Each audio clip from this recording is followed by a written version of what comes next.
उदालगुरि जिल्लानि सिङाव थानाय पानेरि थानानि सिङाव भटियासां साहा बागान आरो बे भटियासां साहा बागानावनो गोबां हाग्रानि मैदेर फालो हप्ता खनसे थाफैदों।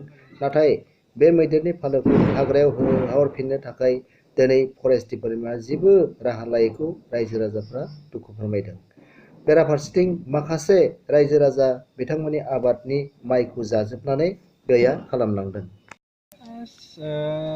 70-80 जानांगौ। 70-80 ओमफ्राय बेयो माब्लानिफ्राय दङ बियो? जों मिथिनायाव दहाय 10थासोनिफ्राय मिथियो आरो।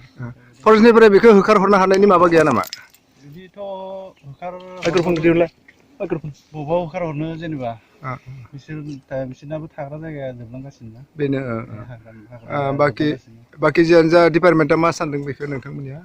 जों आरो मा खालामनो हानायखिनिखौ जोङो प्रटेकसन होयो बेसेबां हायो। दा बेनिफ्राय होखारहरगोन आरो नोंथांमोना? बेनिफ्राय होखारहरनो होननानै जों डाइरेक्ट होखारहरनाय माबाया नङा। जों एसे ओरै फिदिं जुदि हाग्राथिंजाय थाङो बिदि पजिसनखौ नायदों आरो। थिग दं।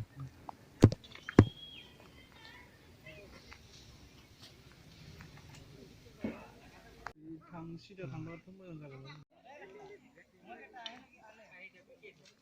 ভটিয়াসাং বাগানত বহুতখিনি হাতীৰ পাল দেখিছোঁ, বনৰীয়া হাতীৰ পাল। এইটো কিমান কেইদিনৰ পৰা ইয়াতে আছে? হয়, মোটামুটি আজি এক সপ্তাহ হয় প্ৰায় ইয়াতে আছে। মানুহৰ কিবা অসুবিধা কৰিছে নেকি? এনে অসুবিধা একো নাই। কেতিয়াবা পৰে মেইন আলিত যেতিয়া থাকে তেতিয়া মানে বাইক লৈ আপ ডাউন কৰাত বিৰাট অসুবিধা পায়। গাড়ী লৈ আপ ডাউন কৰাত বিৰাট অসুবিধা পায়। এনে খেতি বাতি কিবা কৰিছে নেকি? খেতি বাতি এনে ৰাতি হ'লে অলপ অনিষ্টি কৰে চাগে। তাৰপিছত আকৌ এইফালে যেনিবা ফৰেষ্ট ডিপাৰ্টমেণ্টে হাতী জাকটো বনত খেদি দিবৰ কাৰণে তেওঁলোকে একো ব্যৱস্থা লোৱা নাই নেকি?